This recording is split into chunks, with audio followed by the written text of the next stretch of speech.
Bismillahirrahmanirrahim. Assalamualaikum warahmatullahi wabarakatuh. Alhamdulillahirrabbilalamin. Wassalatu wassalamu ala rasulillah. Senang sekali berjumpa kembali di seri spesial Ramadan di channel Donditan dan Geraha Mualaf Jakarta tentang serba-serbi Quran bersama Syekh Ridho Daud. Assalamualaikum Syekh. Waalaikumsalam Maulana. Sehat-sehat ya Syekh ya? Alhamdulillah. Alhamdulillah. Kita sudah sampai di episode sekarang berapa? 23 ya? Iya. Alhamdulillah sudah 23, sebentar lagi kita Idul Fitri Syekh. Barakah. Nah, tapi sebelum kita membahas tentang Lailatul Qadar, mohon Syekh Ridho bersabar sedikit. Sabar. Dan juga membahas tentang makna daripada Idul Fitri. Ya, nanti kita juga harus bahas nih sebelum habis program kita. Kita harus bahas makna daripada Idul Fitri untuk umat Islam. Tapi sebelumnya hari ini kita masih bahas ya saya tentang ayat-ayat di dalam Quran yang dipakai untuk menyerang Islam oleh kaum non-Islam. Ya. Kalau kita sudah membahas kemarin Ali Imran 45, kemudian Quran surat Maryam ayat 28, ayat 33. Kali ini kita akan bahas mengenai Quran surah Maryam ayat 71 ya. Ya, kita langsung buka saja. Bismillah. Sebentar. Ya. Quran Maryam ayat ke-71. Nah, silakan ditampilkan. A'udzubillahi minasyaitonirrajim. Bismillahirrahmanirrahim.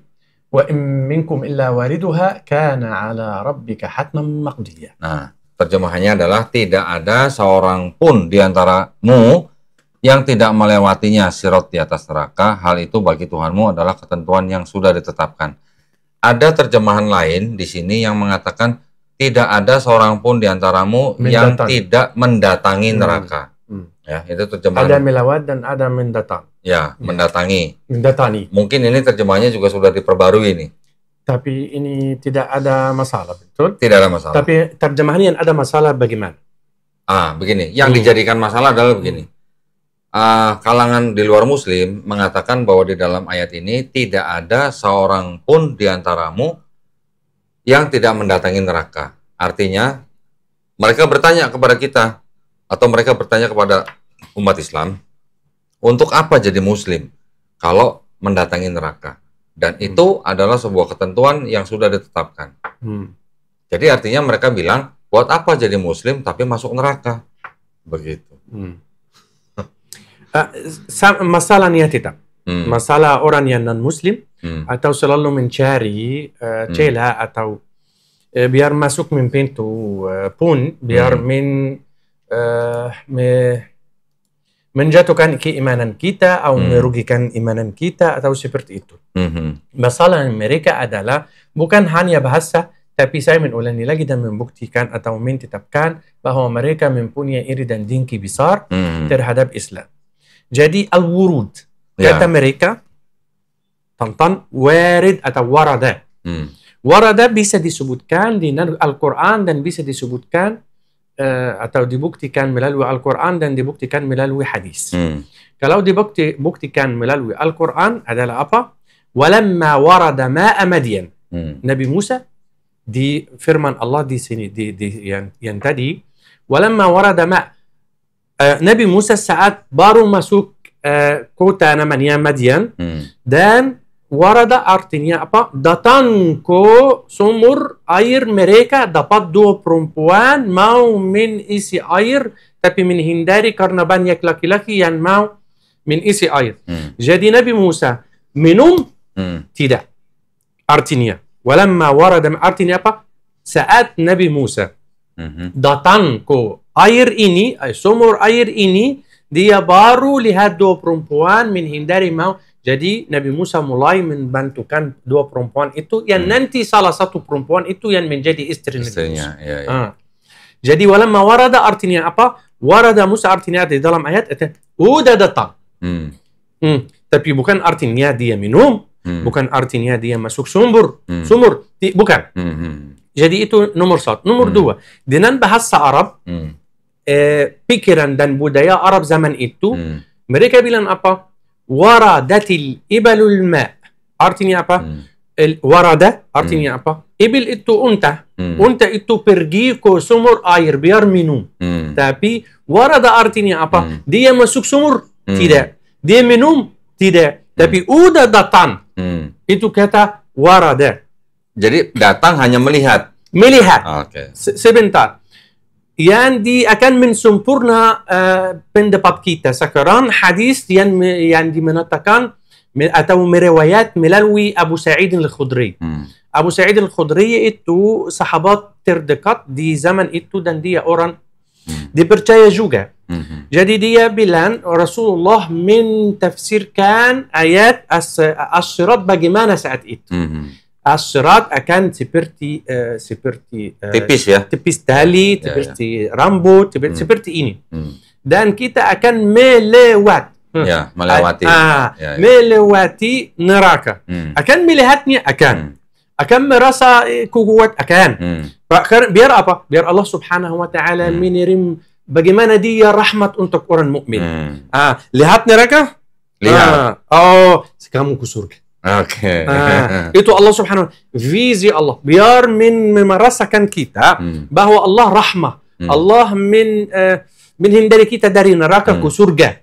Cuman hanya urut dan tergantung apa? Dan Muhammad sallallahu alaihi wasallam bersabda, ada yang akan lari cepat, ada yang akan pelan-pelan, ada yang akan seperti apa namanya? Yani dengan merangkak atau seperti ini. Ada yang seperti apa namanya yang di langit itu namanya apa? Bintang atau pesawat? Yang saat konflik ada hujan namanya apa? Kilat. Seperti kilat. Cepat. Ada yang seperti kilat. Ada yang itu expression atau istilah Nabi Muhammad sallallahu alaihi wasallam. Ada yang kecepatannya seperti kilat, ada yang kecepatan seperti kuda, ada yang tidak bisa jatuh sampai akhir itu sabda Muhammad juga. Orang yang terakhir yang Allah Subhanahu wa taala akan mensenyum. Dan orang itu yang di atas sirat dia jatuh berdiri.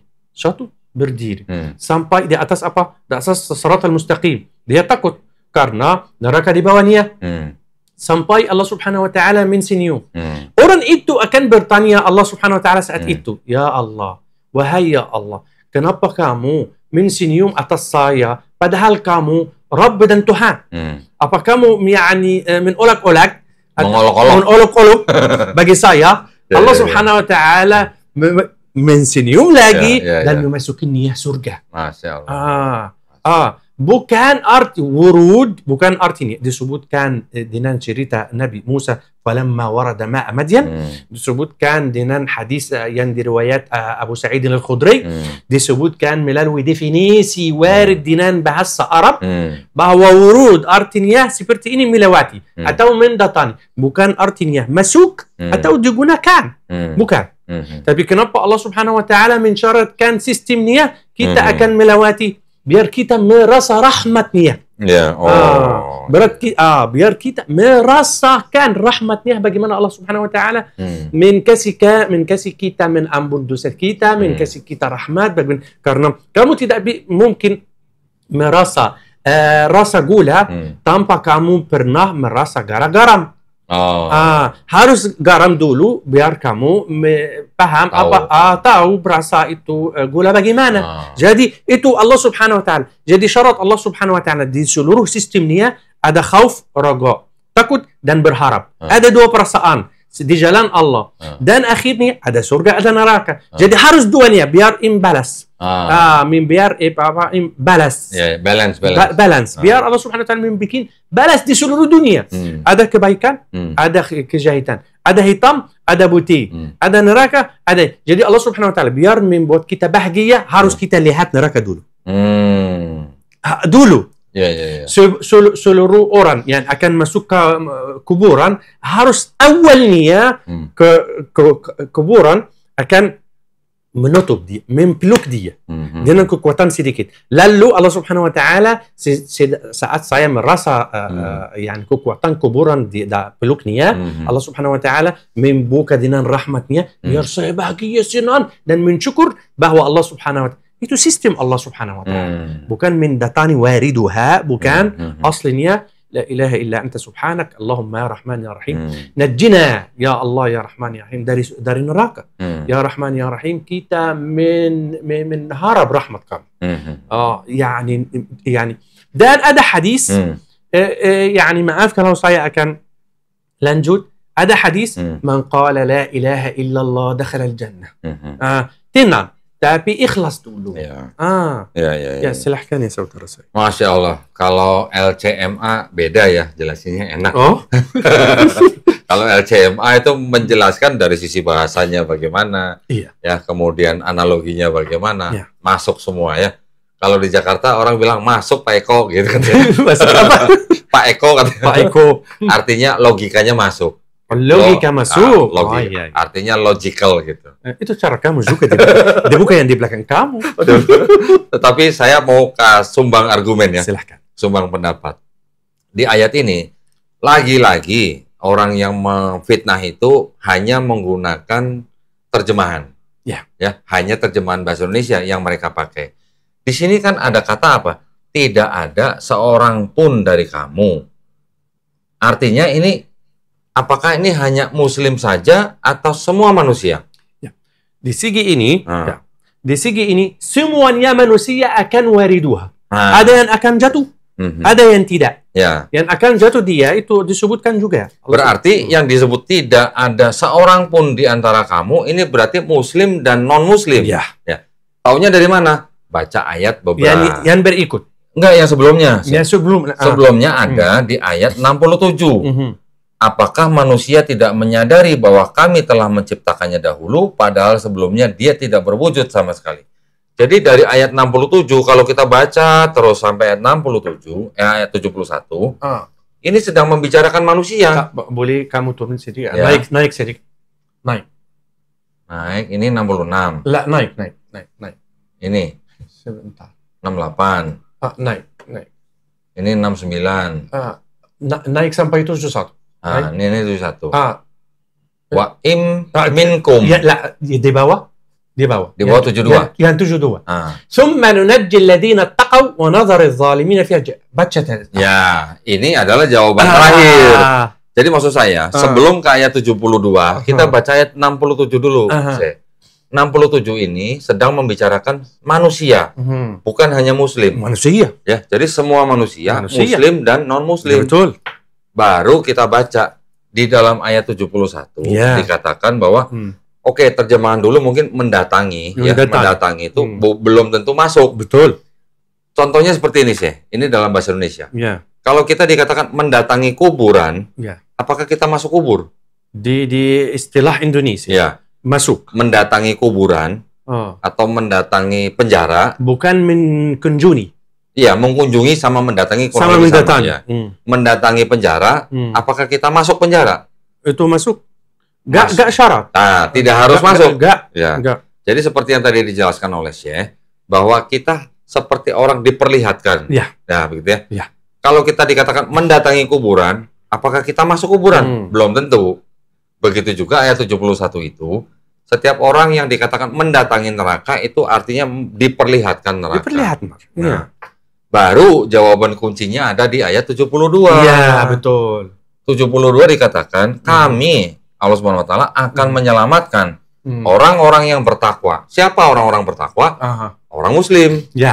Dan membiarkan orang-orang yang zalim. Siapa orang zalim? Orang yang bukan Muslim, non-Muslim. Betul. Jadi, kalau ada orang menuduh bahwa Muslim pasti masuk neraka menggunakan ayat 71 di Quran Maryam ini, justru ayat 72-nya mengembalikan. Mengembalikan sendiri. Justru kami orang Muslim lah yang akan diselamatkan. Orang non-Muslim yang akan dibiarkan di dalam neraka. Itu menunjukkan niat mereka. Iri dan dengki. Bukan kekurangan ilmu kita, bukan kekurangan kurikulum atau Quran kita, bukan.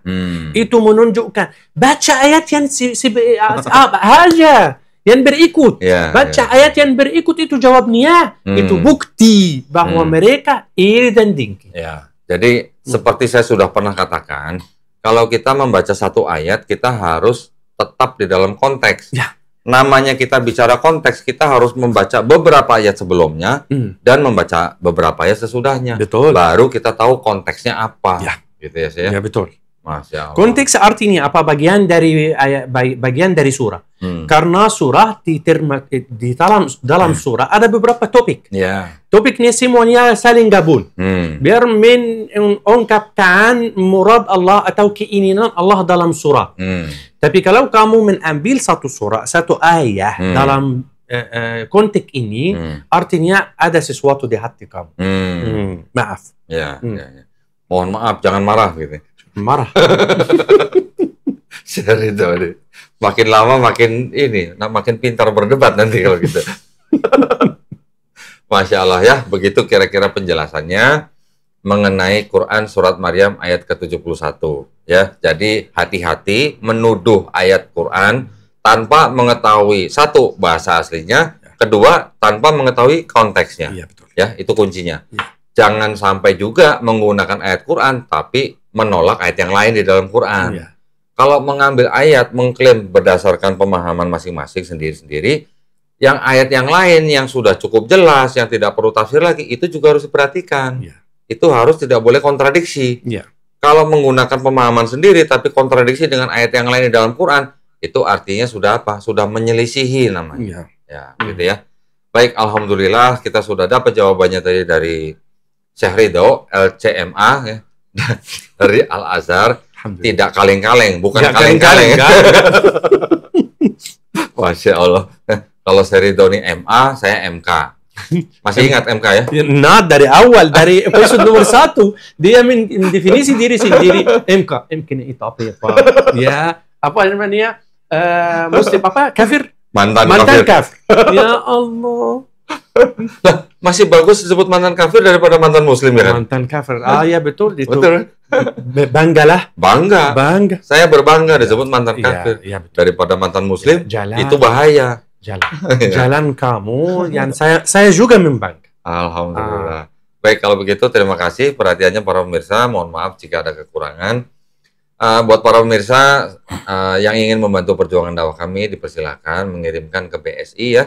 Nomor rekening 111-8899888 atas nama YPM Atawi Jakarta, bisa mengkonfirmasi ke nomor handphone 0813-9883-7007. Barakallahu fikum, semoga partisipasi para pemirsa diterima di sisi Allah Subhanahu wa taala sebagai amal jariah. Amin ya rabbal alamin. Kita jumpa lagi nanti di konten-konten episode berikutnya dengan bahasan yang lebih menarik lagi. Buat para pemirsa semuanya, selamat berbuka puasa ya saya. Amin. Ini sudah 10 hari terakhir, mudah-mudahan kita makin semangat menyelesaikan bulan Ramadan di tahun ini. Mudah-mudahan ibadah kita semua diterima di sisi Allah Subhanahu wa taala. Amin ya rabbal alamin. Akhir kata, wabillahi taufiq wal hidayah. Wassalamualaikum warahmatullahi wabarakatuh. Waalaikumsalam. Terima kasih saya. Waalaikumsalam. Alhamdulillah. Waalaikumsalam warahmatullahi wabarakatuh.